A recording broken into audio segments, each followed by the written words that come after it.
Happy Women's Day to all of you, and welcome to a session where we're talking to all of the senior women leaders at PhonePe. It's a pleasure to have all of you here, and today is your day.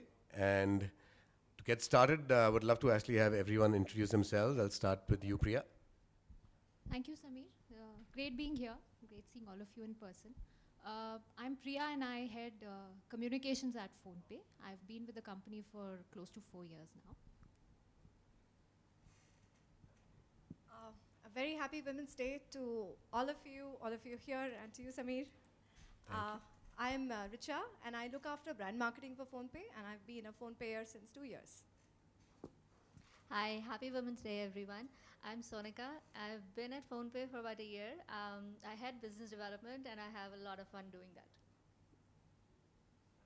Hey everyone, my name is Manmeet and I manage HR for the company. I have now been here a little over 2 years and having a great time doing it. Hi, I'm Shalini. I head ethics and compliance for PhonePe.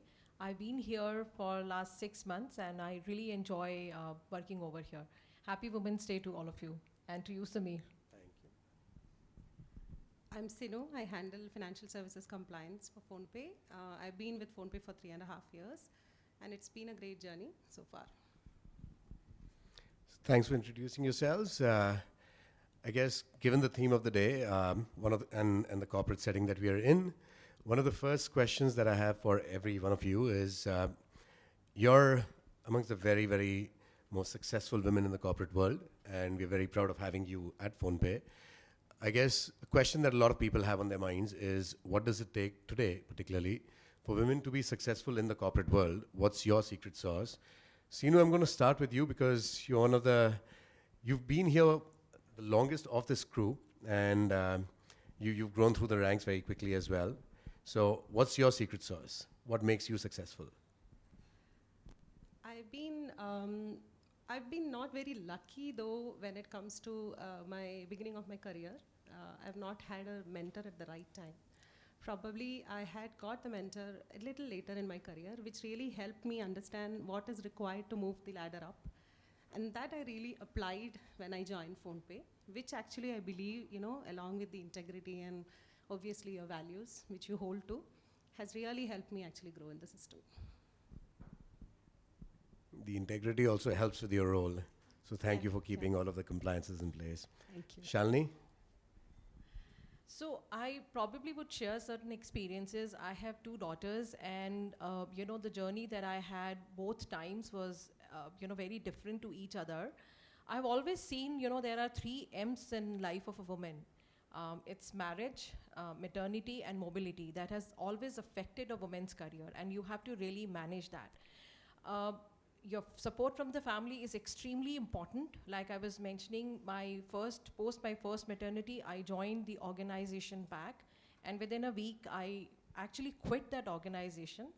I didn't really receive the support that I had asked for or I had expected, at that point in time, but my family stood by me and they said, you don't have to work at a place which doesn't support you. So getting support from your family, is part of your secret sauce. Even, in the last 7 to 8 years in my profile, I've been traveling extensively, leaving young kids behind. My husband has always been taking care of it.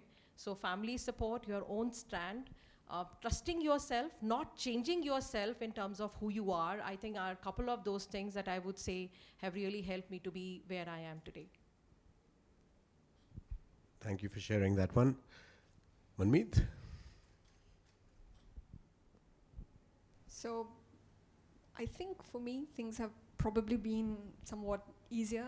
I think what helped most was that fairly early in my career, I met people who stood by me, who decided that, okay, you might be slightly quirky, you might be queer, but you are still competent, capable, able to make a big impact. So go ahead and do it. You don't have to fit in, you don't have to change who you are. And there is this infrastructure, there is this support around you, whether it was the companies I was working with, whether it was the mentors I had close to me, my managers who were working with me, who were very willing to sort of say that we'll stand by you, we let you go ahead and try stuff out. And what I think it did very early then is that helped develop a sense of comfort and confidence where I didn't feel that I was held back for any reason because I'm a woman, I can or cannot do things. Because at those points in life where it was, when those things were really important, I got very strong signals that it didn't matter. And I think that then helped sustain it throughout the rest of my journey as well. So yeah, I have a follow-up on that one. This part of your journey, early career, was it in India? Was it abroad? Was it at a multinational? Was it in a domestic firm? No, it was actually started with HDFC. It was here. I worked for a long time with a company called Sasken, and I think some of these organizations, maybe just in terms of the culture that they had built out, it was a culture that was very supportive of difference in whichever ways. And it was a long time ago. It wasn't as if people had sort of started putting their strength behind the idea of diversity and inclusion. It was just naturally built in. And I also think it was, and so HDFC, for example, an Indian organization, Sasken, an Indian organization.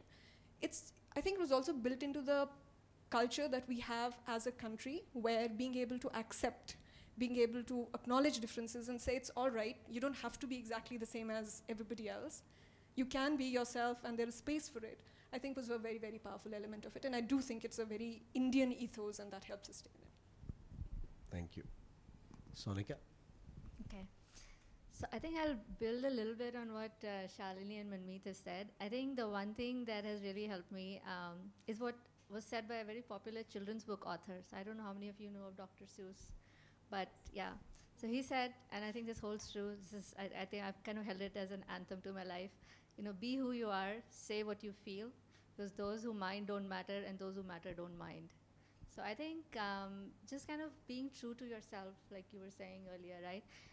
Not letting people define who you are, and not people, even to the extent of, right, like there was a lot of, I spent most of my career in the US, and there was a lot of conversation around women in workspace, how they need to be, what they need to be. If you're quiet, you need to be aggressive. If you don't want to speak up, you need to kind of speak up more. You need to behave like this. You need to ask for more. You need to, maybe all valid points. But I think what is most important is you don't have to take cues from other people. You have to be who you are. Other people don't have to define what you should mind or what you should not mind. You should not be coming in because of other people's biases. I think that tends to, kind of lead you around along different paths early on in the career. And I think if you're conscious about that, be yourself. If it's okay by you, it's okay by you. It's not that other people have to define why you should feel angry, why you should feel guilty, right? As a mother, when I had my first child, right, conversations around feel guilty about, traveling when your child is little, feel guilty about feeding him formula. It's up to you, right? It's really up to you. It's your journey and you've got to make it. So I think your choice, your journey, don't let others define it for you. It may be, your close circle of friends. It may be people who are out in the, who are talking about in the media how things should be. But I think the most important thing is staying centered, staying true to yourself. And I think that'll take you the furthest, because that'll be authentic, that'll be yourself, and that'll make you happy, and that's how you'll succeed.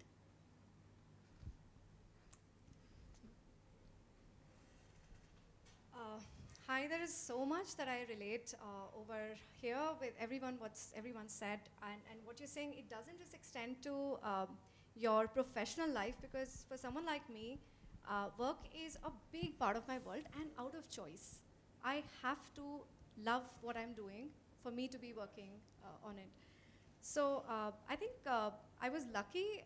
Early on, my parents did not try to kind of make me fit in, or did not impose any expectations. They were very, very free-minded, liberal, and I respect that a lot more now when I look back. I kind of just took that for granted.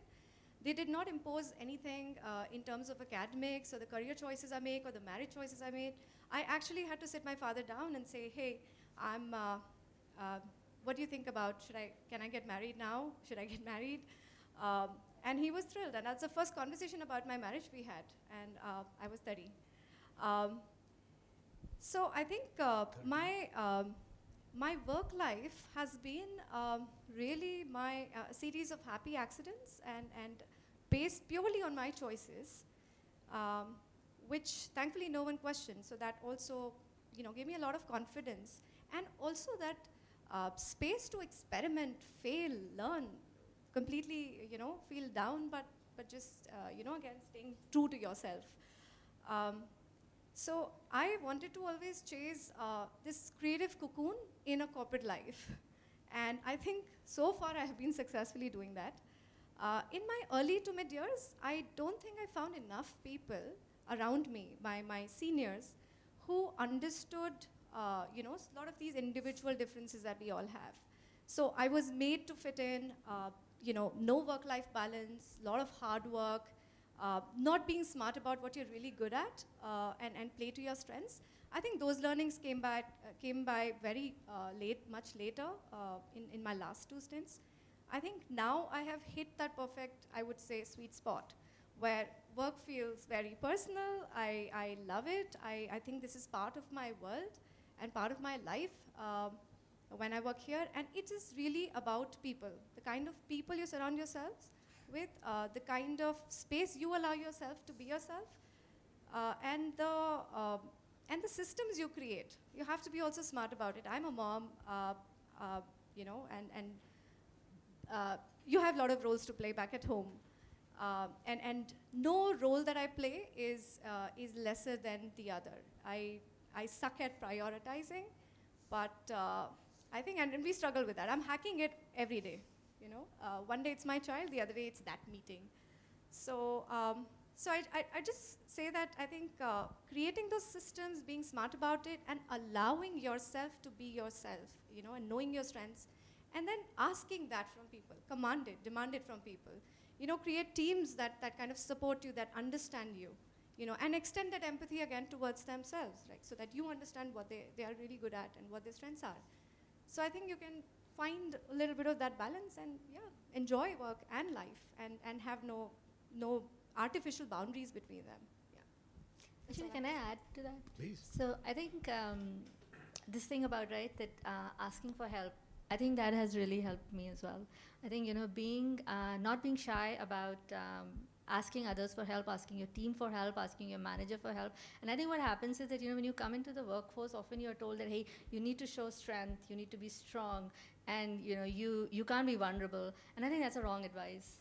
I think it's okay to be vulnerable. It's okay to be able to say that, hey, like you said, you have to hack it every day, right? It's your child one day, and it's your meeting the other day, and it's a family function the other day, right? But it's all right, and I think it's okay to balance it like that. But I think you have to be authentic about it and truthful about it, and it's okay to say that, hey, I need to do a certain thing, and like we were talking earlier, you can take a meeting and be managing your kid at the same time, right? So that's all right. But I think just getting over that hump of saying that, hey, there's this mythical idea of work-life balance. I think work-life balance, that idea of saying every day it'll be 50-50, I think is the biggest myth thrown on women. It doesn't happen like that. I think it's more a mindset thing, and you have to bring your whole self to whatever you're doing, whether it's work or your personal life. You can't divide it. Priya? So going last is always intimidating after everybody's shared their bit. So I think I could resonate with actually so many things a lot of you said, but my journey was extremely different because at 7 I had made up my mind that I'm going to write. And I remember I had started a magazine at 7 which was called Children at Home. Essentially it was my mom's way of making me babysit all the kids in the neighborhood. So I used to manage a team of writers, and I remember I used to actually sell these magazines and I made money. It just made me realize that I love what I do. I can manage a team of writers and I can actually make money. It took me 23 years to convince my parents that this is what I want to do with my life. I turned 43 years back and they just forgave me. So I actually have a mail from my mother which says that we forgive you for breaking our heart and not becoming a doctor. So this was essentially the situation in which sort of I was essentially a rebel without a cause. I had decided exactly what I wanted to do. At 16, I was supposed to be going for medical coaching, which I bunked for exactly 4 years, while I was writing scripts, which we were staging all over. I told my parents I am going to leave home and join National School of Drama. my father said, I'm cutting you off, you'll get no pocket money. I said, that's all right, I'll start working. And I actually started doing that. At 16, I just started working in an ad agency. They'd make me get coffee all the time. I think that's how it's an eye-opener. Essentially, if there's something which can break your ego, it's the amount of coffee you get for people when they're doing creative work. And then at the end of it, I think maybe after 6 or 8 months, they let me write one sentence. And I thought I'd achieved greatness. So I think essentially, when you've, my family, I come from a family of doctors, engineers, and the ones who are not doctors or engineers, they're academicians. They become principals in schools or colleges. So there was no playbook. I essentially didn't know what is a mentor or what is a role model. When you rebel against your family, one of the things you need to remember is you need to be your own person, extremely confident. You need to realize you're playing, above your, I'd say your weight category, if I may use that analogy. When I got my first job, the interesting thing when I was sort of looking back at my career, I've always been asked to take a written assignment and then been hired, including at PhonePe. Sameer, if you remember. So 21 years and not one job has happened when I'm not made to write, which is great because I love doing it. So I was made to write something. My boss hired me on the first day. He tells me that, hey, you're a young woman, you will get married, you will have kids. But the problem was your assignment was very good and you also didn't negotiate at all. You were also the cheapest. So I had no choice. So it was like at 21, this was like, welcome to the real world, kid. This is what it's going to be like. Funnily enough, there is a very happy ending to the story. This was my most supportive manager because I've mellowed down so much. I look back and realize I've become so nice now, but I would fight, I would argue about copy, I would raise hell about every one sentence. We would just have these stormy meetings. He would let me be. And over the years, he's kept in touch. I did get married when I was working there. I did have a child. I worked till the last day. On Saturday morning, I sent him an SMS saying, hey, had a child 2 hours ago, won't be coming in from Monday. So every time my kid is a year older, he's actually saved that SMS and he sends it out to me. He says, hopefully things are better now. So I mean, is there anything I'd change about my life? Absolutely not. I just love the fact, I love the struggle, I love the journey. I also love the fact that, I had to define my own playbook, find mentors, folks who were unwilling to mentor me. I look up to my current manager, Rahul Kedia at PhonePe as a mentor. He refuses to be labeled that way. But I would find people, tell them, teach me, samjhao, how do we do these things, explain to me. I'll end with one anecdote, which is my favorite one about my career. So I remember once I was working in a team of 20 engineers, all male. So one day HR called me and said that we have a complaint against you. I said, oh, what did I do? They said, we've got a complaint that you walk in and you're very cheerful all the time in the mornings. People get very distracted. Can you do something about that? I said, I went back, thought hard. I started wearing sunglasses for all my team meetings because I didn't know how else am I supposed to not look cheerful. Sunglasses for everybody else, so they don't get. Yeah, because I would walk in and I didn't know what to say. I was just staring. That no, people feel very affected by it. Can you do something? I said, yeah, I'll think about it. Then I thought this is the best solution. So I would actually, in protest, sit in this meeting with sunglasses for a while. Then I think they got the message. They said, "Nahi, theek hai, chalo, we'll work out something. You can be cheerful this time to this time." So I said, yeah, let's have a schedule when I can be myself. Rest of the time I will make sure I fit in with the boys. So I think, fun ride. One thing which has sort of stood with me was when I started at 16, when I told my parents I'm working, my grandmother actually gave me a postcard which said, "Work is worship." I kept that with me for, I think last job, finally my team said, "Ye hata do please, this is not just fitting in. The rest of us don't know what this means." So I carried that postcard and that ethic with me. I think in my case, I mean, my family also realizes this. If there is work, I ignore everything else. I'm not ashamed of it because work is worship. That's what I think of it.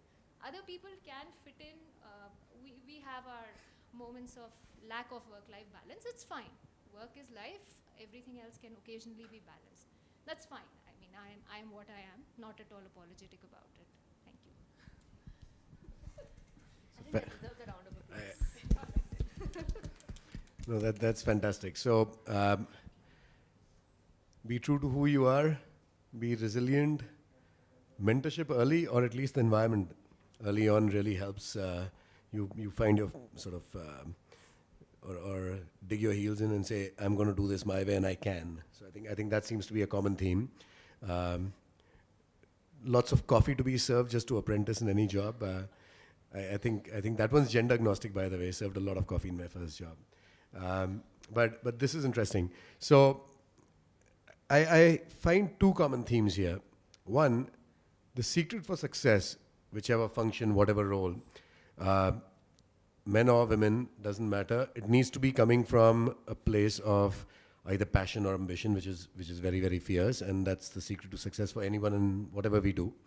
But the other one is, even in 2021, clearly a set of diverse issues and expectation gaps or mismatches that are still existing. And I think that's a topic across the world right now that is hot and topical. I think a lot of us talk about this. We have a lot of very interesting sessions behind the scenes around diversity, inclusiveness, inclusion. My question to each of you, in any particular order now, is you're there where a lot of young women, particularly in India, would want to be. Your role models, whether you realize it or not, partly just because very few have actually broken into the leadership levels in companies. So I think when young women graduate and they start working, even at PhonePe, we find that the percentages are reasonably high. But when we start talking about senior management, executive teams, it's absolutely anemic. So what's your advice based on what you've experienced over the last so many years? Both for young women at PhonePe or aspiring to join us, hopefully lots of them, and outside in the broader market. What are the 2 or 3 things that you would tell them that they've not heard before that'll prepare them for success and really just shatter the glass ceiling wherever they go? Anyone? I guess there are a couple of things which I believe, as a message should go right to the young women. First is, I personally believe women do a lot of self-doubt. There is an uncertainty of, our ability. We truly do not believe in ourselves. Particularly young women, when they enter into they get very intimidated with the entire crowd, and they try to actually match the performance at par with the male or female candidates who they look for. And that's a message which I always wanted to actually give to the young women, that you set bar for yourself. It's not something which, and you have to do that exercise, but do it progressively. Ensure that whatever doubts you have for yourself, ensuring that that's actually adding on to your growth path is very important. So self-doubt, in a good way, definitely you should do. That's one message which I have to give. Second thing, set the bar reasonably high, and do not, end up feeling that you are performing inadequately every time because you have set a bar so high. So yes, there is pressure for performance. So I keep asking this question, that how many of us would have really promoted super performer female to a super performer male who has only served for 6 months in an organization because she went on a maternity leave. So probably that is where, we should look at the performance of the young women. When it comes to, all of us spoke about maternity, and all of us would have gone about the same kind of experience, right? During our maternity, we would have got a hit on our appraisals, right?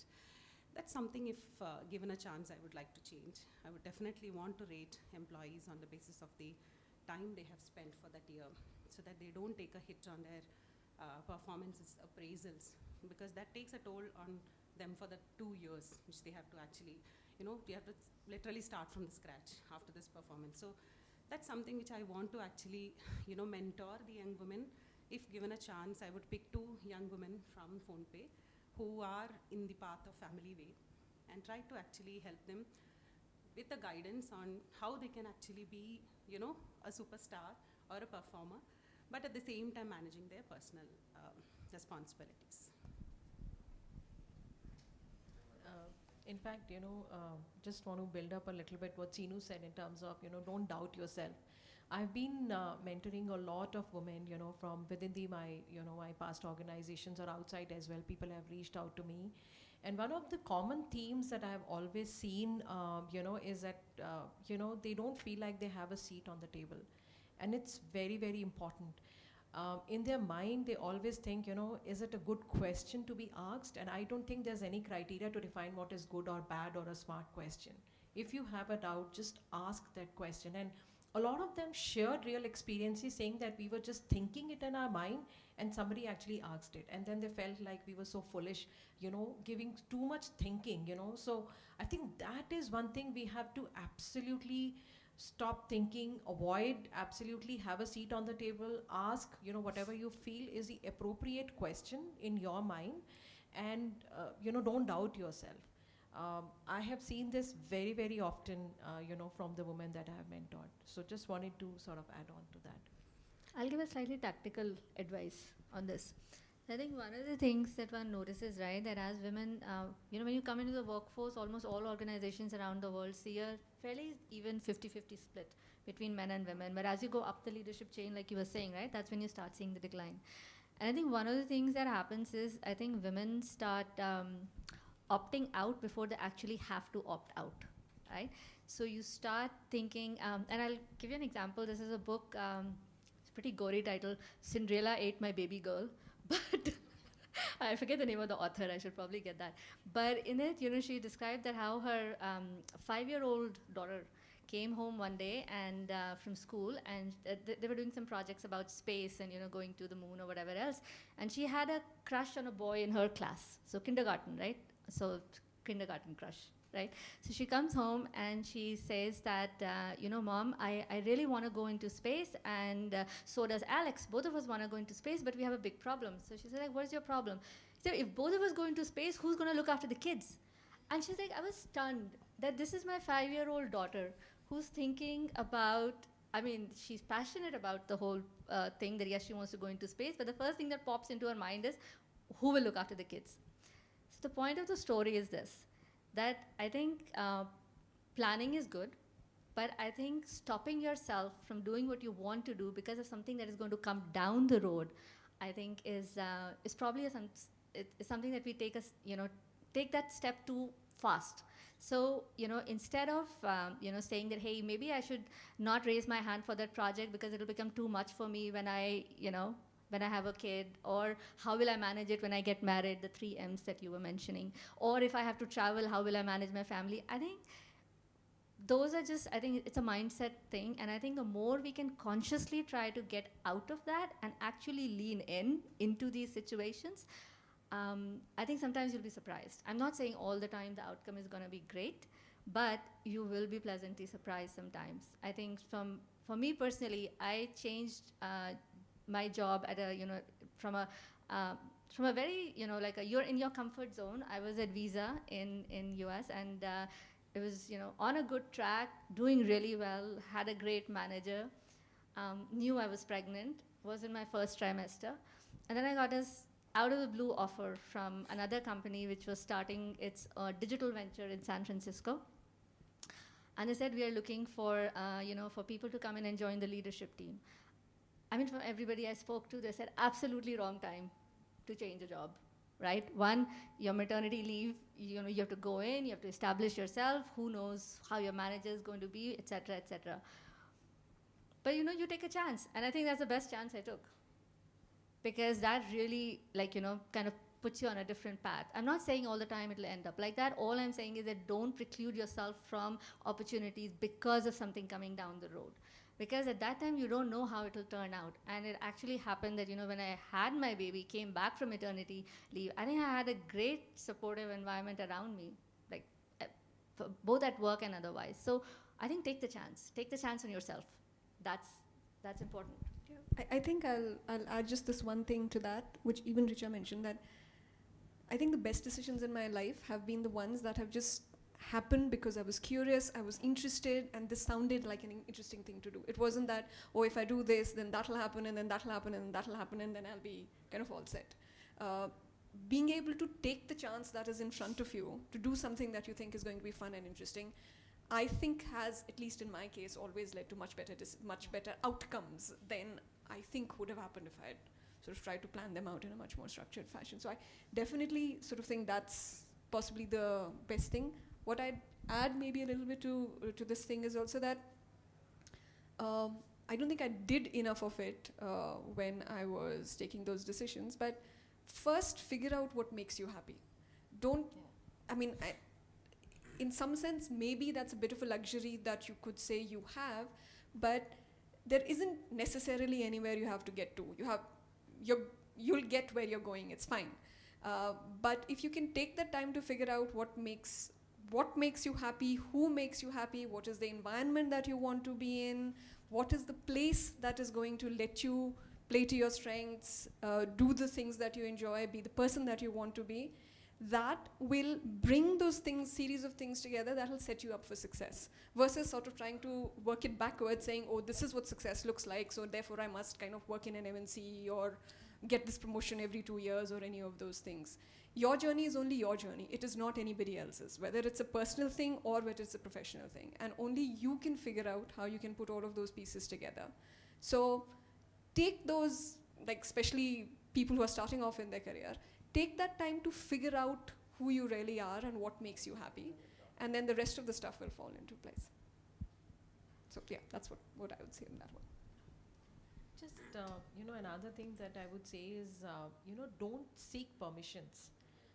And maybe it's just to, relate to the way we have grown up, in India a lot of times, the girl child.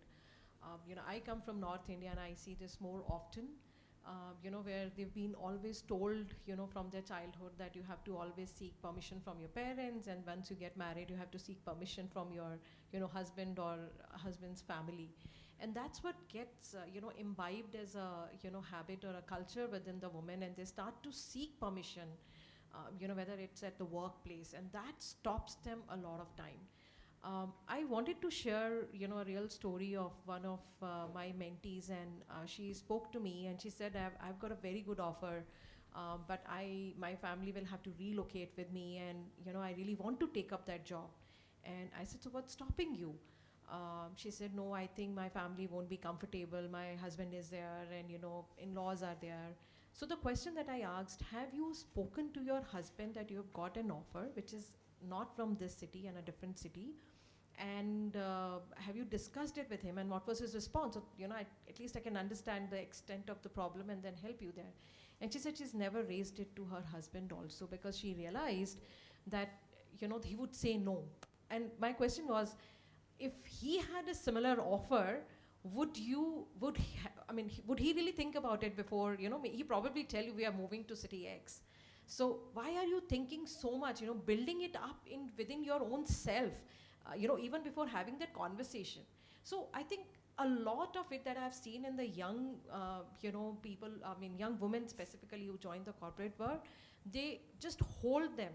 So, I don't think we have to seek permission from everything. So like Manmeet just said, do what you enjoy, like everybody of us said, right? So just take it on what makes you happy. Of course, it doesn't mean that you ignore everybody around you, your family, your kids and all of that. But I think it's important you take them along, but also think about yourself. So that's, I think, one very big advice that I would really want to give to the young women.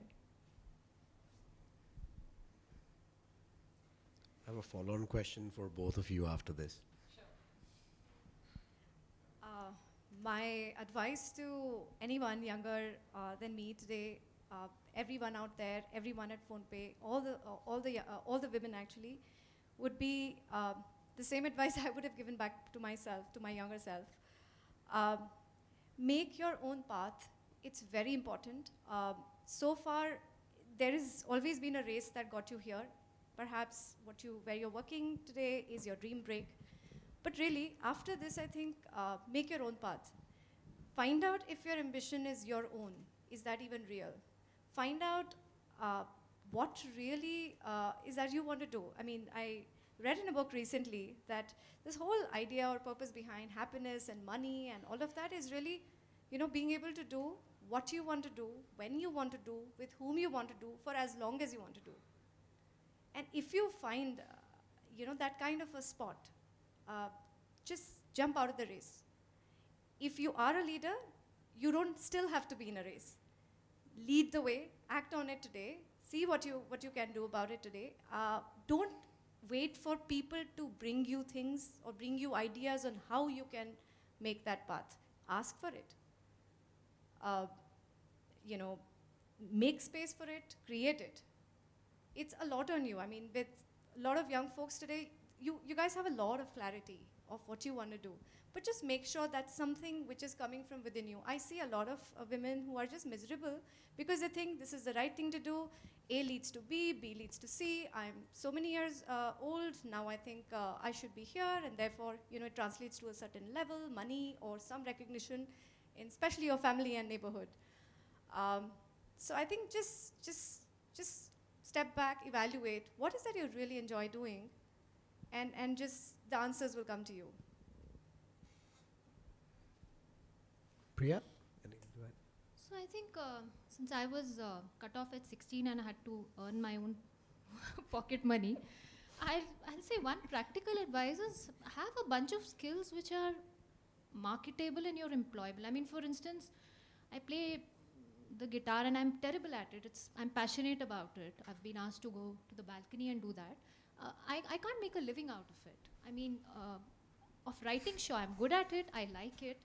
It's marketable. This is a skill set which is needed. Some amount of self-awareness on what I'm passionate about, what I really want to do versus what I can do well, and what is essentially finally going to, get the bread and butter home. Because if you're talking about being independent, about being successful, that self-awareness is very, very important. You're passionate about something on the side. Build a great career, do it on the side. You'll have a captive audience. It's always cool to have a great writer or a corp-com professional, I'm assuming, with bad guitaring skills, Sameer. I'm sure that will work out. So, be a little self-aware, because I think with younger people, I have a 16-year-old, I hear him getting into that trap of, I am very passionate about it versus a bunch of things which I honestly tell him will not sell. He said, I like writing. I said, great. What else do you like? I write math. I said, become a data storyteller. Sounds cool. You can write, you can draw out a picture of something with data. So it seems like a marketable skill. The other thing, of course, is speak up more, which I think all of us spoke about. Do not imagine that the loudest voice in the room is the sanest. I have personally not felt, in 21 years, two things I've not felt are, one, I've never felt if there was something I wanted to speak up in a room full of men, I was stopped. I don't know, possibly lack of self-awareness, or I just ignored it and said it anyway.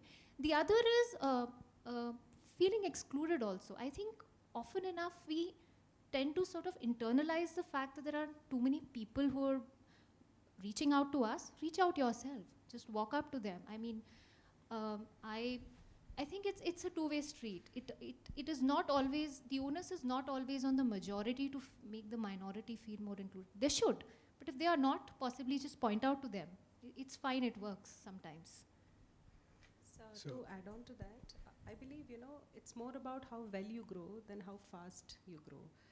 At least to the young women, we should make that message very clear that, focus on your strength, focus on your, what makes you happy, as all of you said. It will actually move you faster. Then I think they focus more on how fast I could grow in the ladder rather than how well you could grow in the ladder. So probably that message has to go very clearly to them. And maybe, at times we figure it out by ourselves. Few people need help. Yeah.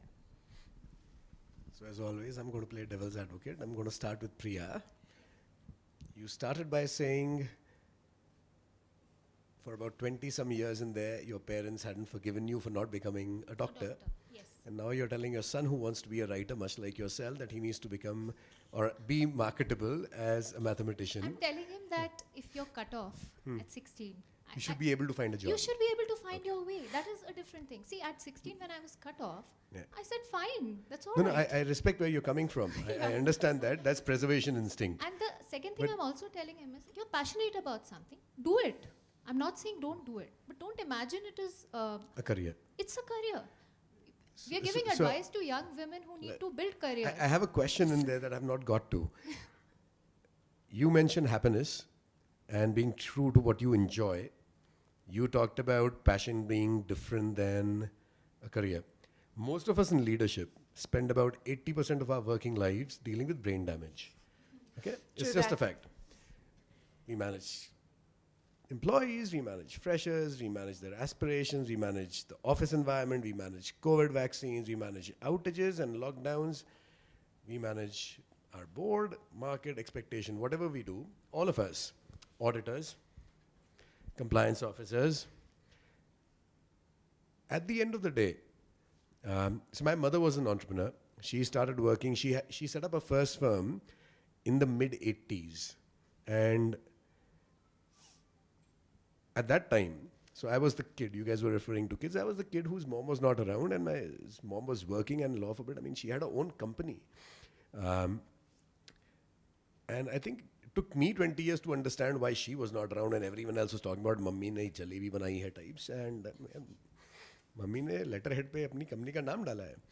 But one thing that was really interesting was she was able to express what she was chasing, which was self-actualization, and was clear about the fact that she was chasing satisfaction, not happiness.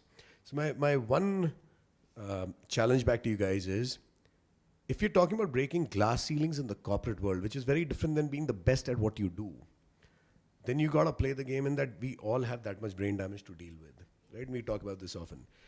We have people who want to be mentored by us. That takes up time. There'll be Friday evenings when you want to go home and just relax or spend time with your family or whatever, and somebody is saying, I want advice, and you got to make up time for that. And there's PR disasters on a weekend, and you got to make up time for that. So I guess my question to you guys is it really fair to set an expectation that you'll seek happiness as you're entering leadership, or should we be actually training young girls, just like young men are, actually, by the way? We are indoctrinated to think you're a warrior. You're indoctrinated to think you'll do whatever it takes. Happiness is a very long pole, sort of, or long shot at this. So should we be actually trying to tell people to chase satisfaction in the workplace as opposed to happiness? That's, I think, 1, 2, 3. All of you mentioned different flavors, so that's a question to you. My take on it, because I think there are two parts to it actually. So it's what happens in the early stages of your career, and then what happens beyond that. And yes, I will say that when I sort of talked about happiness, it was towards the idea of self-actualization very, very specifically. I mean, not anything other than actually self-actualization. So, but that also is the process. You have to get through that stages of sort of getting to a place where, yes, you don't have to worry about the fundamentals. You can think about getting to who you really are. So that's definitely there. But I think there is also this other part of it that in the first 10 odd years of your career, it is about realizing where you belong. And that where you belong is a component of would you do well? Are the people around you supportive?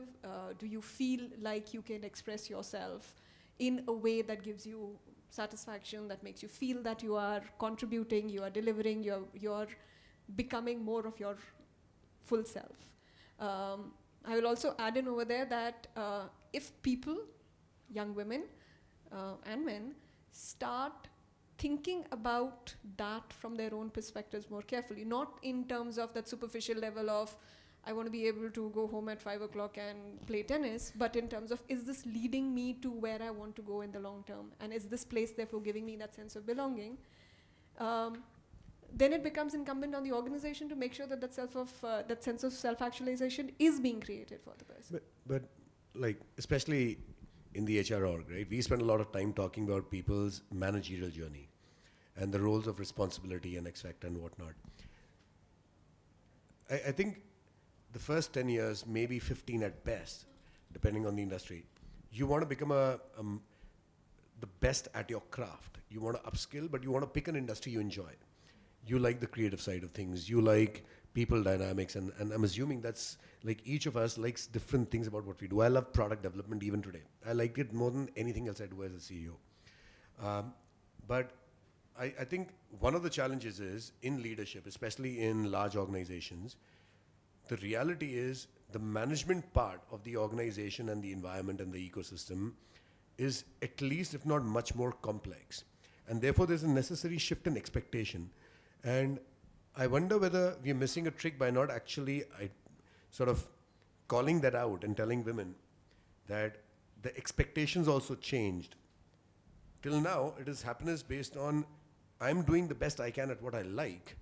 And now, because you are the expert, what people seek from you and the organization needs from you has changed. I don't see enough of that, and I think that may be one thing that I think if I had to give advice to my daughter when she's entering the corporate world, I would tell her, in the first 10 years, become the very best at what you do. Beyond that, leverage that, and then start actually having impact through it.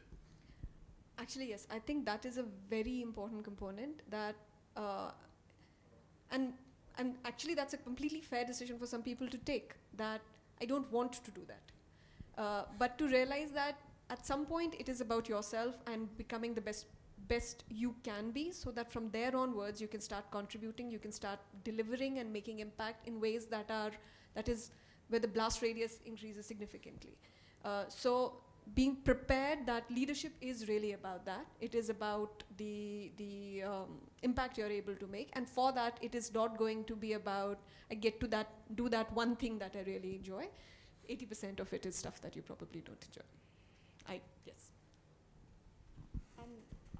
And yeah, to be that leader, it's and deal with the 80%. I think make that as a choice. Take that as a choice. That's the choice I've made. Most days, things are not happening as per plan, but I'm happy in that chaos. And it's and even if on days I'm feeling miserable, the part of me which loves my work does not leave me. And I'm miserable and I'm okay, but that's a choice I made. No one's put that on me. No one's kind of expecting that. That's a choice I make. So yeah, if that kind of helps. I'm sorry, I forgot. You're still hoping that you'll be spending 90% of your time writing? No, I'm not delusional any longer. But yeah, I'm hopeful of spending some part of my time writing. And when I do that, I'm my happiest. And actually, when I'm usually coming to work, I'm thinking of what I would write, if that helps. Monday morning, I'm actually thinking of what I would write the entire week. And when I look back on my week, I smile about the writing I did. So sure, that makes me happy. But the rest of the time, yes, it's like bungee jumping on steroids over and over again, which is okay. So I had a follow-on question. I think both of you mentioned self-doubt, especially early in the career. Some combination of self-doubt, speaking up, and the example you gave is a classic one, not even asking the question. So I guess drawing attention to that fact is one part, just creating awareness of the problem. Any tips on how to make young women feel comfortable or just confident enough so that they do ask the questions, they do actually speak up, they don't actually how do you actually remove self-doubt? It's easier said than done because of indoctrination, right? Anything, and others as well. Because I think that's also very, very specific to families.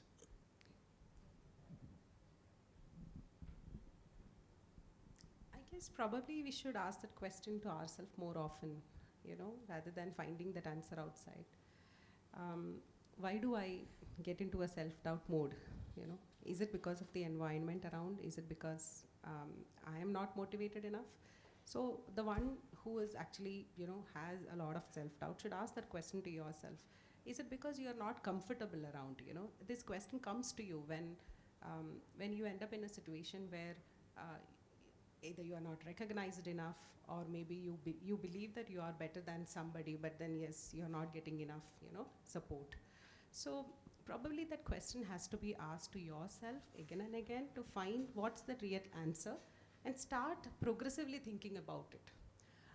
I'm somebody who have not outgrown self-doubt, to be very frankly. So I'm still struggling with that answer. Probably she has picked up the mic. I think she has an answer for that. I'll have a very See, practical tip to deal with this. So it can be self-doubt, or it can be fear of public speaking. It can be anything that goes. So I got a very practical tip from a friend on this. So for all of us to do that, it's like whenever you're in a meeting, you just have to force yourself to ask at least one question. It doesn't matter what the question is, even if it is about like can I get coffee, for example. Whatever it is, you have to ask a question. It doesn't matter, and I think that helps. That helps because you have to force yourself a lot of times, and I think most of us have been in those situations where when you are sitting in a in a room full of men, and you don't see the question of you don't see anybody like you there, and you feel in early part of your career it is scary. It's a little intimidating, and if you have to close your eyes and ask a question, but ask a question. So, Sonika, it's, I just want to share something that happened with me on asking the question. And this actually didn't happen at early years of the career. It happened at a pretty senior level. And I usually ask questions. So as a result of it, and I was the only woman in that room, it was a leadership meeting. And they didn't like, because I asked some very good question, I guess. I'll share the reaction and you'll know. So I questioned on ROIs, on the projects and all of that kind of stuff, like a CEO sitting in that room, Sameer. And the person I addressed the question, that guy didn't speak to me for 2 months. He took it so much on him, and I guess those were the kind of questions everybody was asking. So it wasn't something like out of the blue completely, but, and I mean, it doesn't bother me, obviously, because I've reached that stage maybe, but it may bother some people, especially when they are at an early age of their career.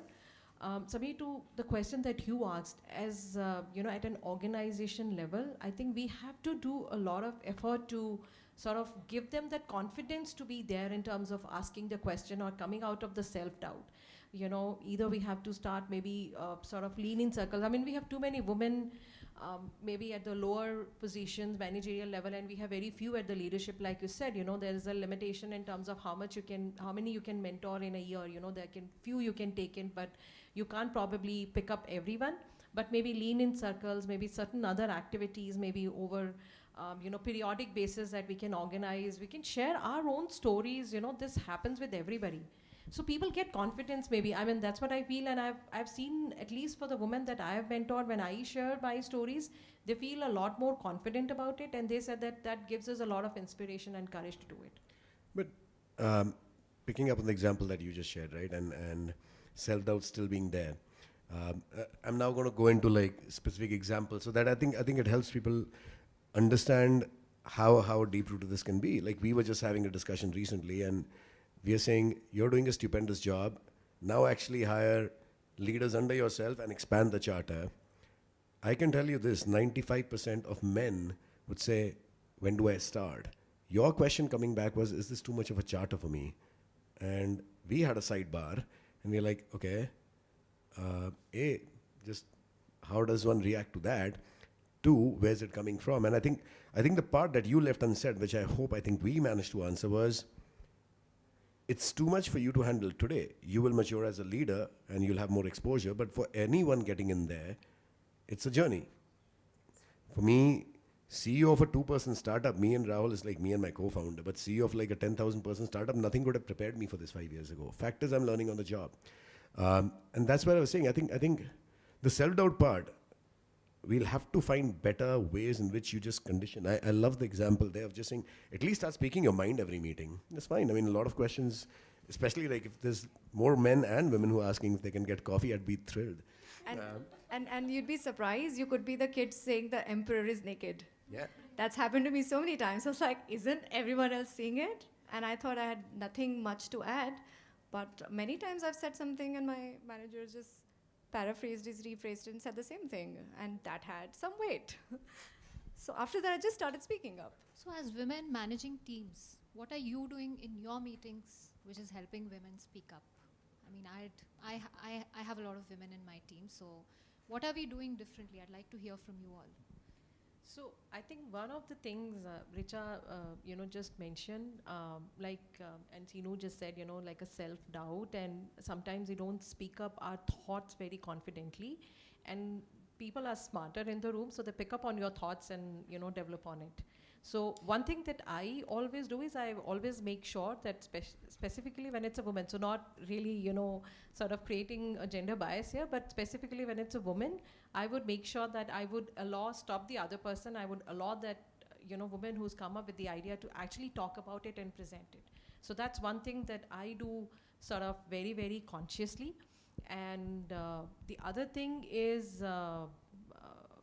also not in terms of the meeting, but in general, helping women around, going really beyond the organization or kind of a thing. So trying to help more women, specifically on all of the stuff that we just, spoke about, coming out of the self-doubt, trust yourself, don't change yourself, and all of that, really reaching out to larger number of women across, wherever I can through my network to help and support them. Something that at least works for me is I think it's my privilege to enjoy my team, and most of it is women.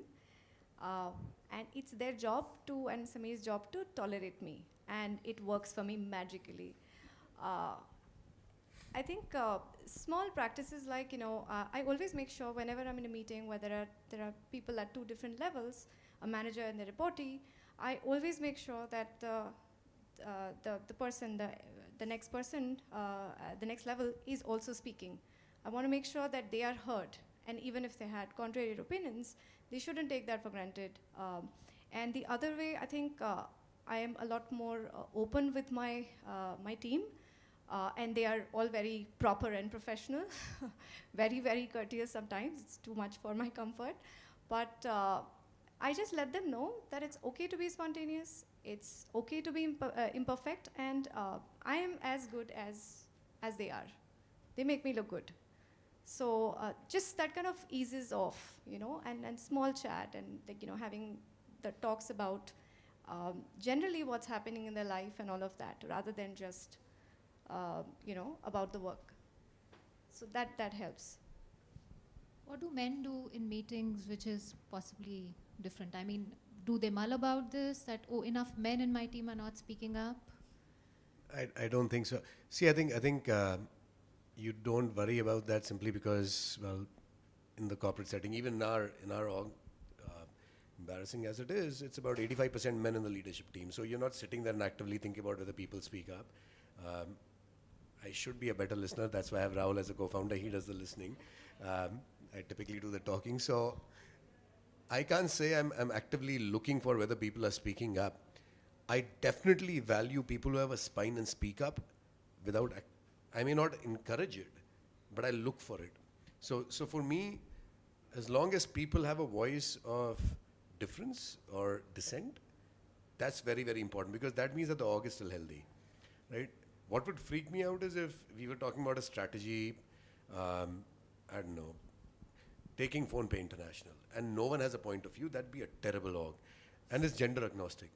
So I think I get lucky because I grew up with very, very strong-minded men and women in my family. Mom wasn't just an entrepreneur. My dad was in the Navy, and somebody from Delhi would relate to this. He was a Navy man where everyone else was a bloody civilian. Because I grew up for 20 years, 4Gs, everyone else is a bloody civilian. So my mom got very fed up with this, and this is true story. And somewhere in her 40s, she took the UPSC exam and cleared class 1 in her first attempt. And on paper, now in the government, she's outranking him overnight. And the rest of my entire family was in the IAS. So this is my mom. She's like, are we done with this? Right? And she went right back to the corporate world. But sorry, how does this solve the bloody civilian problem? She's still a civilian. No. Oh, she worked with the Indian Army setting up the software division there as a class 1 officer. So she had an ID card into Army headquarters. And she got transportation in the Army, whatever van that used to come. So there was dad standing for the Navy bus and there's mom standing for the Army bus. But just saying, I mean, that's... We don't have buses in the army. We send you jongas and all. They used to come to pick up people in the community. So it's too young to really spot the difference. 3 tons. I can so much relate to the bloody civilians. My father-in-law is from army, so we hear that very often. But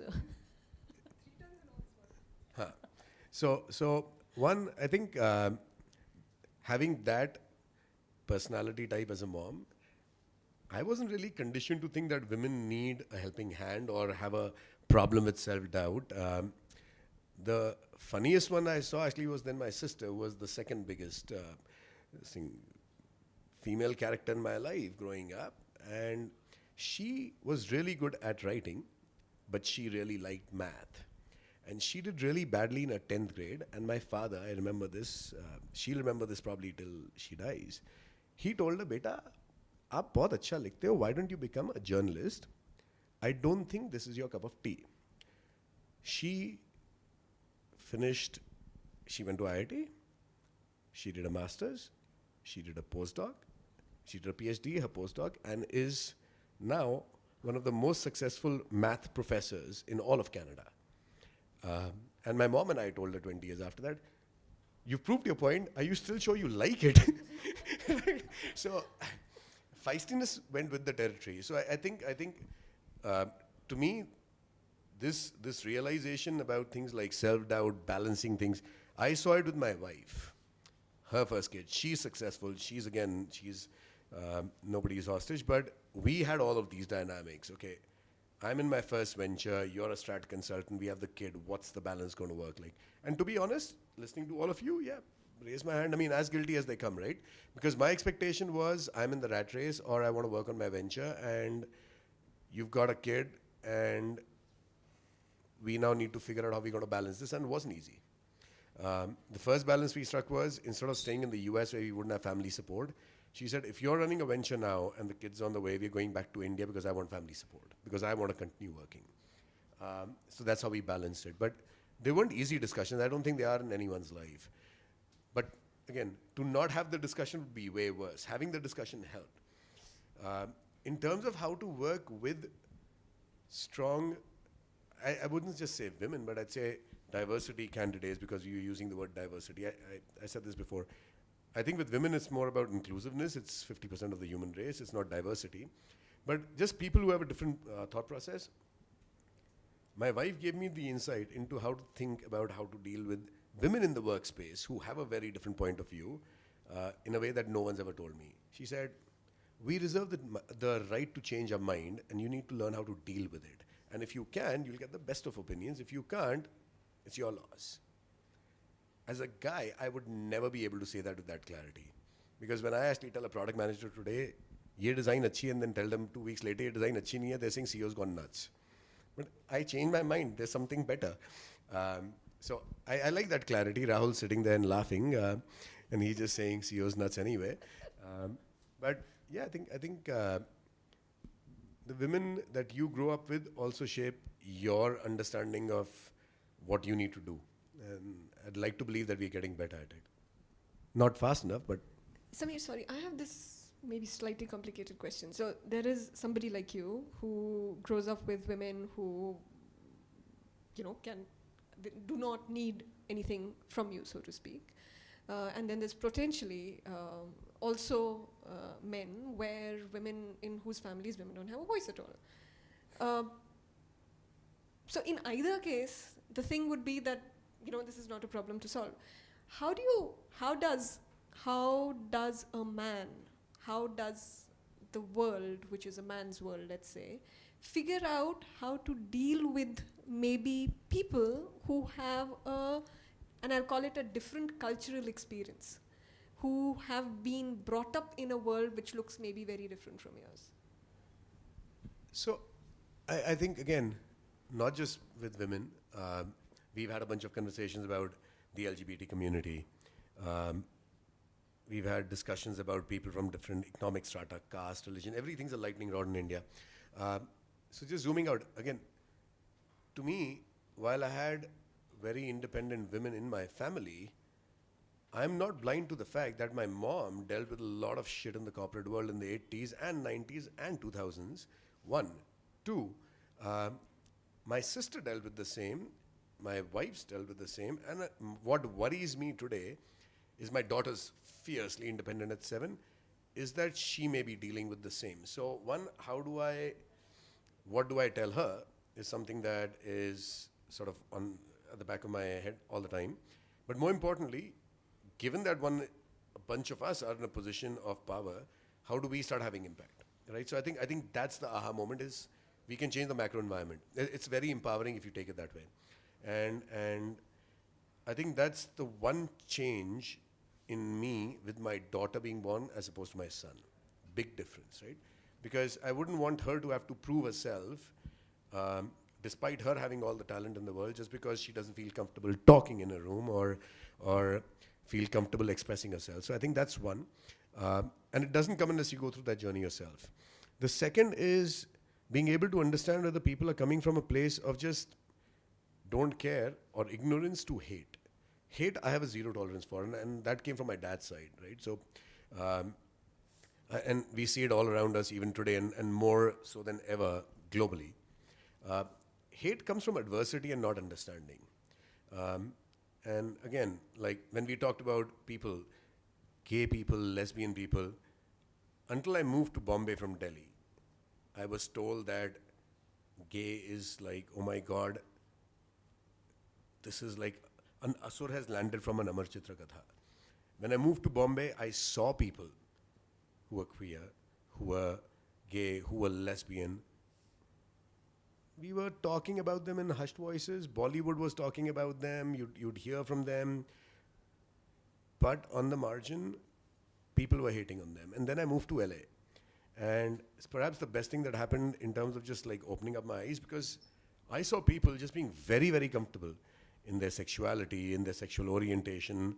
And when you're working with people 24/7, all of us are working really, really hard in our 20s, you realize how they think has nothing to do with who they are in their personal lives. I'm like, let's get over this shit. These are fun people. These are just nice people, right? So even if you're conditioned to hate, and this goes back to the conditioning, I think over time, you can overcome biases. And there I'm an eternal optimist. I think within a lifetime, people can overcome the strongest of biases.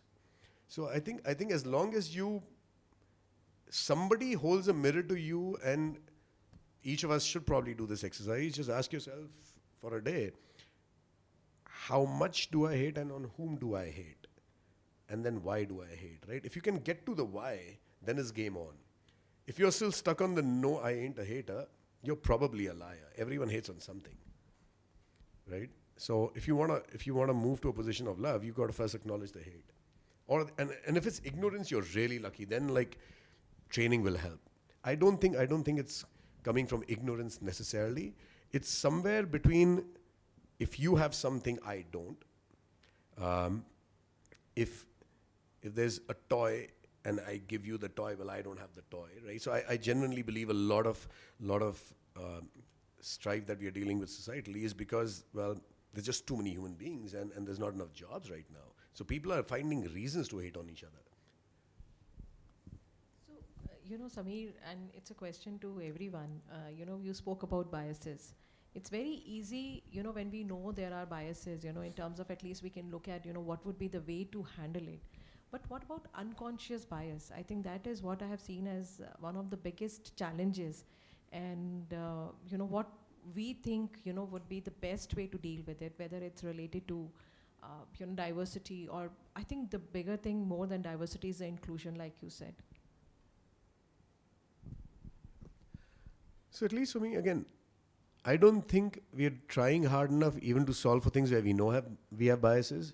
So as I said, first thing, look in the mirror and try and ask yourself, maybe if you actually spent a day and said, how many biases do I have? Because it's actually quite toxic, right? Hating is not easy. So asking yourself what kind of people or things you hate, if you ask yourself, I think most people will be able to actually pen it down, right? Don't do it with people. If you put me on the spot, I'll never acknowledge that I have biases. But if I ask myself, it's very easy, like A, B, C, D. I could go alphabetically, I could go chronologically, like it's easy. So I think most people know what they don't like or what they hate. But then once you acknowledge it, the bias is still there. So I think whether you want to address the elephant in the room and say, I want to do something about it, I think that's going to be the journey. The first step to not know about your biases is the one that seems stupid to me. Like it's irrational not to be able to say, I have a bias. And I think a lot of our discussions internally has been about this. Like, so there's a bias. So let's talk about it. Sure, and maybe, just helping people how to go through that journey in terms of identification and, acceptance of the bias and then overcoming it. Can I ask a question? Now that we've possibly in some ways arrived, what would you tell your younger self now that, the 20-year-old confused self, when you look back on your life journey, what would really be the quote you would think of? Song, quote, whatever it is. I should say this, I'm newly returned from a retreat, so I should say it's all going to work out. She wants to say a lot more. And it's all in your mind.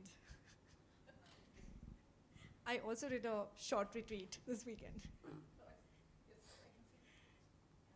I think you're always worth it.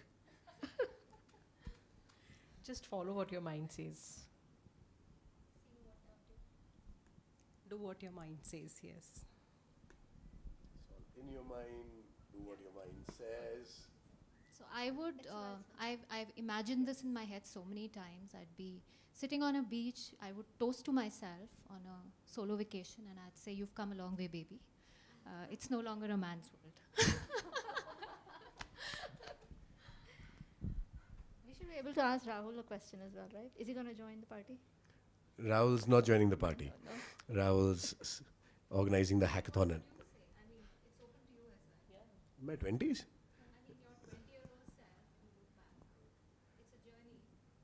To be honest, again, I think personal experiences. In my 20s, I was in Bombay.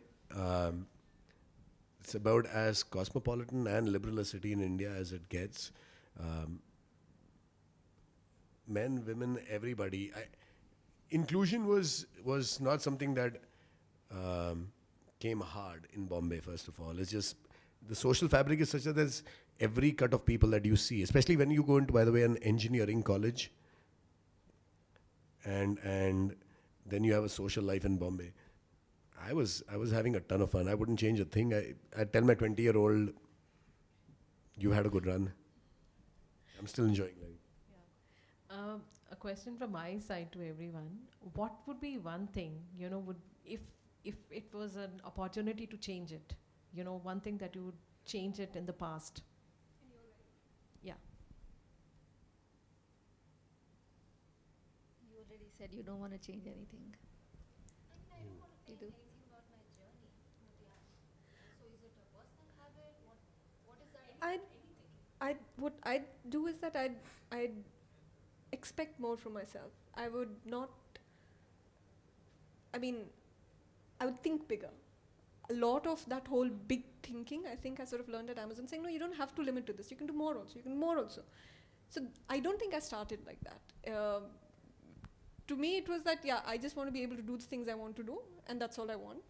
But to be able to think in terms of what is the impact, how can you make this world different in whichever little way, I would have set myself with that expectation, and I think that would have helped. And honestly, like even that earlier question about what advice would I have for young women and young men, that's what it would be.